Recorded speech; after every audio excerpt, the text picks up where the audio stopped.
not sure exactly what time it is. I think it's around 5:30, 6 o'clock, somewhere in that area. I guess I should know what time it is, but I just didn't pay no attention. Just come out and get a little bit of video. We did porch sitting from noon till 2, and from noon to 2, it was just barely sprinkling.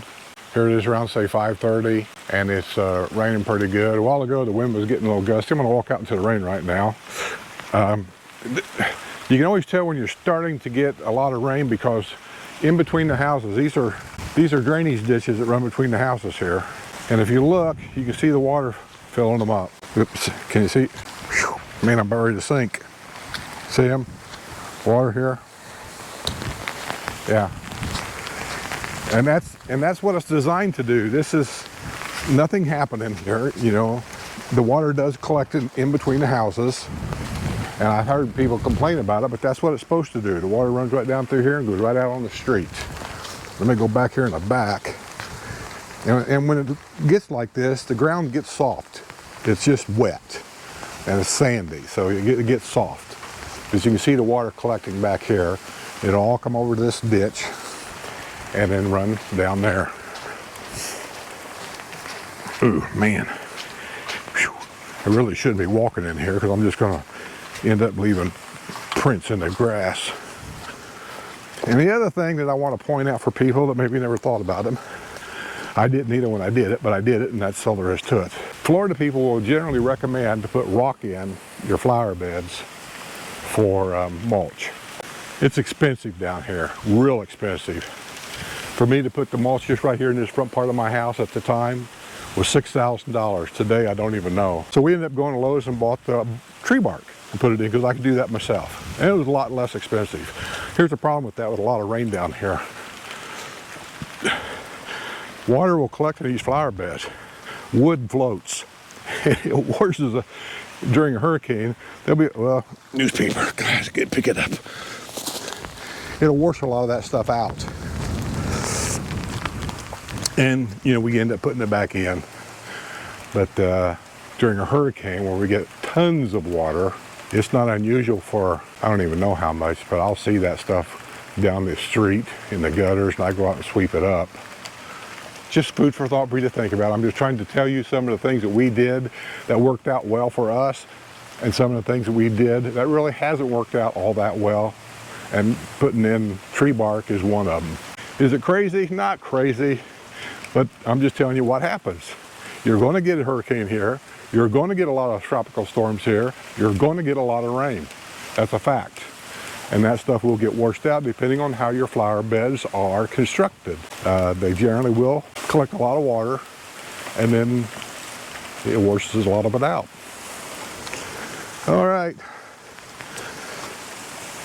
Like always, we always put the chairs and stuff over here. For some reason, we don't get any wind here. You can see all the trees blowing around over there. Look here, nothing. Virtually nothing. All the neighbors got newspapers and nobody's going to go out and get them. They're just laying in the driveway. I used to run around and pick them up for people because I don't even know if they're here. I think Judy's here, but I don't know that because she's got a home or a condo or something down in Naples. She may have went down there. It's hard to tell. That house, he's not here yet. That house over there, Sue said they was up in the Panhandle. So anyway, I'm gonna go back in the house and I'll try to do another one here in 2 or 3, 4 hours. They're already talking about something like 11 tornadoes. I got a lot of subscribers in the southern part of Florida, and they've been sending me emails and pictures down there of something that's unbelievable to me, like 11 or something tornado sightings down there. Unbelievable, totally unbelievable. The coast is going to get hit bad. Sumter County, today's Wednesday. We did Porch Settin. I'm giving you a time frame I'm doing this because I don't know when I'll put the video out. At 5:30, and I got a text on my phone that Sumter County Fairgrounds, place where people go to get out of this weather, is full. So you can't go there. But you have to find someplace else to go. So apparently, I've never seen that before. So apparently people here are really, really taking this one serious. And I got to tell you, I just got kind of an uneasy feeling about it. I'm not scared, but I've got more of an uneasy feeling about this one than I ever had with any of the other ones.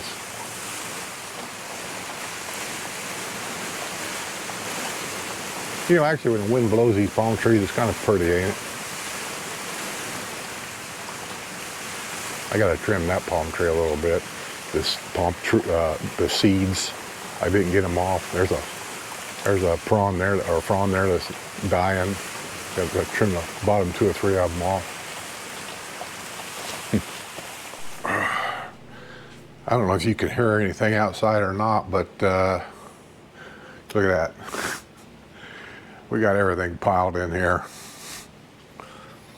I even have my toolbox out just in case.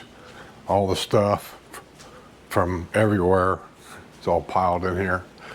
And I don't mean to show you my trash, but I'm just showing you we got everything out front in the garage. A couple of things during the porch setting, people would ask questions.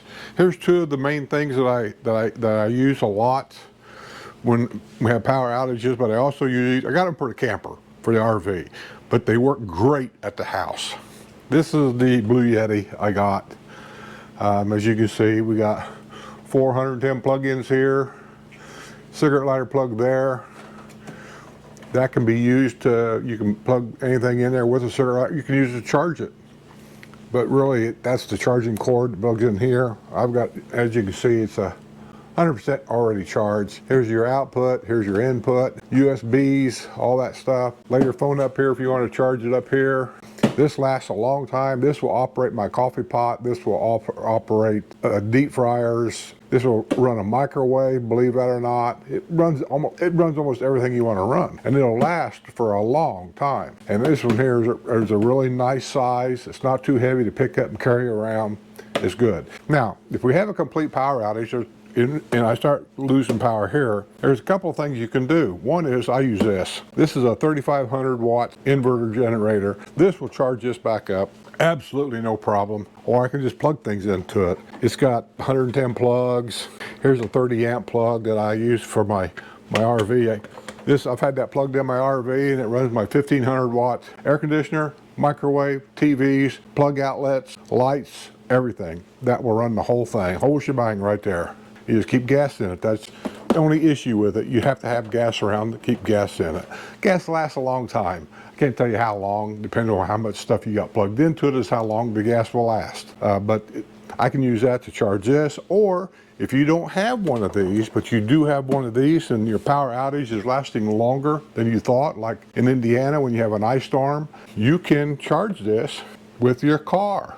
I mean, I know what you're going to say, but just crack the garage door a little bit. Take this, plug it in, cigarette lighter plug, start it up, and there you go. You can charge this back up. And like I say, as long as you keep your cell phone charged, you've got access to everything you need, really.